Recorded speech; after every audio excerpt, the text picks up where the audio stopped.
or not to be? That is the question. La historia que vais a ver hoy es probablemente la historia más fascinante de la carrera de Shakespeare. Sin embargo, él no estaba vivo para disfrutar de su obra más esperada y aclamada en siglos. Una pena. O quizás no.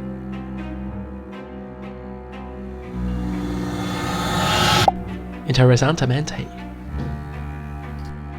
William Shakespeare es mundialmente reconocido como el mayor dramaturgo de la lengua inglesa, y no solo recibe este reconocimiento tras haber fallecido. Sus obras se representaron para la mismísima reina Isabel I y se convirtió en el artista favorito del rey Jaime I. Tanto es así que hasta cambió el nombre de su compañía de teatro a Los Hombres del Rey. La imprenta que dejó en la cultura y lengua inglesa es de una magnitud inimaginable, con 38 obras de teatro conocidas, 154 sonetos e incontables poemas. Se dice incluso que introdujo en la lengua inglesa más de 1700 palabras. Tal fue su influencia en vida que tras su muerte en 1616, incontables apasionados de Shakespeare aún querían más. Buscaban obras ocultas, coleccionaban esquejes de papeles que él tocó, visitaban los lugares que él frecuentaba, incluso organizaban visitas a Stratford-upon-Avon, donde nació. La fascinación por aquel niño de cuna baja que se convirtió en el artista favorito del rey no dejó de crecer año tras año, y en la Navidad de 1794, más de 150 años después de su muerte, esta fascinación llegó a su punto más alto. Se había descubierto un contrato de alquiler entre William Shakespeare y John Hemmings, su socio en su compañía de teatro, y un tal Michael Fraser. Un papel inédito, jamás visto, escondido en un baúl antiguo y con la firma del mismísimo Shakespeare. En las próximas semanas, del mismo baúl se obtuvieron otros documentos ligados a la vida del famoso dramaturgo. Cartas y poemas a su esposa, un mechón de pelo de su esposa, cartas de la reina Isabel I elogiando su talento, e incluso los manuscritos de dos de sus obras más importantes, El Rey Lear y Hamlet. James Boswell, uno de los biógrafos más reputados de la época, fue a ver los papeles y pronunció las siguientes palabras: «Gracias, Señor, porque he podido vivir para verlas». Sin embargo, lo mejor estaba aún por llegar. Semanas después, se encontró una obra completa inédita del artista, Vortigern y Rowena. Una obra jamás publicada, que nadie había podido leer o ver jamás. El santo grial de la cultura shakespeariana. Quienes lo descubrieron no dudaron en mantener esta obra en secreto. ¡Shh! ¡Ey! No digan nada. Con esto nos forramos. Y se propusieron darle vida llevándola al teatro en Londres. Un año después, el 2 de abril de 1796, el teatro más famoso de Londres, el Drury Lane, estaba abarrotado. No era para menos. El actor principal era John Philip Kemble, el mayor actor de teatro de la época.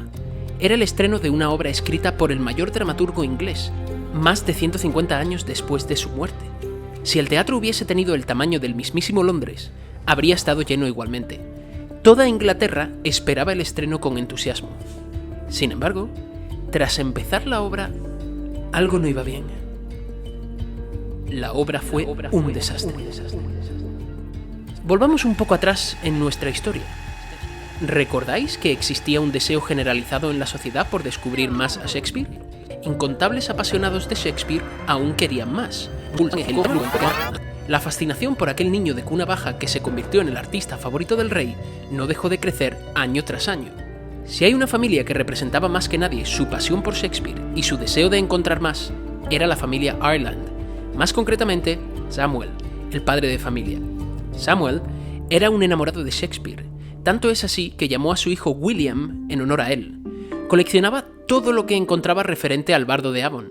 Era grabador, impresor, historiador ocasional e imprimía folletos para los teatros en Londres. Esto le permitió tener amistades en el mundo del teatro, como Richard Sheridan, empresario del teatro más importante de la época, el Drury Lane. William, por su parte, era repudiado por su padre. No era un buen estudiante, soñaba con ser actor, poeta o dramaturgo, pero sus escasas habilidades para la escuela lo convertían en un zoquete a ojos de la sociedad. Un día regresó a casa con una nota de su maestro para su padre que decía: «William es tan estúpido que supone una desgracia para la escuela». Aún así, su padre, Samuel, le buscó a su hijo un trabajo como aprendiz de abogado. William vivió una infancia como un niño rechazado, no querido, sin afecto y presionado por la pasión de su padre por la escritura. Esto generó un deseo de aceptación en William por parte de su padre, que fue el timón que guió la vida del joven inglés. Si bien la sociedad deseaba más de Shakespeare, William solo deseaba más amor y aceptación de su padre. Tanto es así que entre manuscritos y panfletos y papeles y documentos, fue él quien encontró los papeles ocultos de Shakespeare y quien se los presentó a su padre. Cuando esto se hizo público, el revuelo fue tal que hasta el duque de Clarence, quien se convertiría en el rey Guillermo IV, les invitó a desayunar a palacio. ¿La única pega? Eran falsos. Su trabajo como aprendiz de abogado le permitió estar entre libros, documentos y manuscritos antiguos, lo que le permitió conocer de primera mano cómo era la escritura, el tacto y la textura del papel antiguo, la tinta, los detalles. Descubrió una copia exacta de la firma de Shakespeare entre los papeles de su padre. Robó el libro, lo llevó a su oficina y practicó hasta memorizar la firma de Shakespeare hasta el más mínimo detalle. Evidentemente, el joven aspirante a escritor no le reveló este pequeño detalle a su padre, y este le demostró más amor a su hijo tras descubrir los papeles que lo que le había demostrado en toda su vida. I love you, hijo mío. Tal era su euforia que, cuando su hijo le presentó el Santo Grial, ¿os acordáis?, se propuso como misión en la vida publicar esa obra única de Shakespeare. Y tal era su relación con Sheridan, recordad, empresario del Drury Lane, que consiguió convencerle para representar la obra. Sin embargo, debía financiar su andadura, y para ello primero ofreció la posibilidad de visitar su casa por una guinea para ver los papeles inéditos de Shakespeare por una pequeña contribución. Y finalmente decidió publicar los papeles de Shakespeare, reproducirlos y venderlos en forma de un librito por 4 guineas, el sueldo de 2 meses de la época. Si bien fue un éxito, esto supuso para él una condena definitiva. La reproducción de estos papeles y su venta al público supuso la exposición de las falsificaciones de su hijo a todo Londres. William obvió muchos detalles que, a los ojos del público, pasaron desapercibidos. Sin embargo, a los ojos de un experto, supusieron el detonante mayor para destapar su farsa. El teatro The Globe se construyó en 1599. Sin embargo, en los supuestos papeles de Shakespeare aparece mencionado ya en 1589. La supuesta carta de la reina poseía una ortografía que no se correspondía con la de la época isabelina. En la profesión de fe de Shakespeare hacia el protestantismo se menciona sin sentido a un pollo. Edmund Malone, el mayor experto de Shakespeare en la época, destapó la farsa tan solo unos días antes del estreno de la obra, publicando un artículo en el que tachaba los papeles de falsificaciones. Quienes han hecho estas falsificaciones no saben nada de la historia de Shakespeare, no saben nada de la historia del teatro y no saben nada de la historia de la lengua inglesa.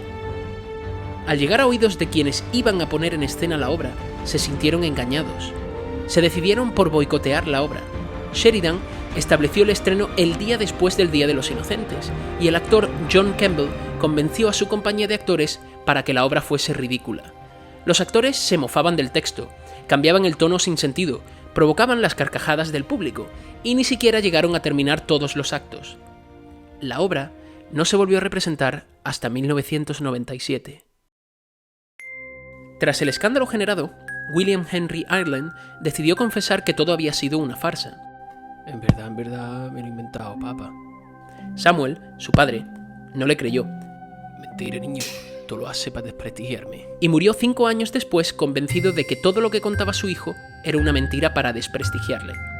William, por su parte, tras su primera experiencia con el teatro, intentó labrar su carrera como escritor durante los próximos 39 años, sin éxito. Sin embargo, encontró la posibilidad de financiar sus actividades falsificando todos los papeles falsos que un día inventó, tantas veces que a día de hoy se conservan 132 copias en bibliotecas tan prestigiosas como la británica o la de Harvard. Paradójicamente, en una familia que amaba tanto la lengua escrita, nadie salvo William, el hijo repudiado, consiguió grabar su nombre en la historia gracias a ella. Nos vemos en el próximo vídeo.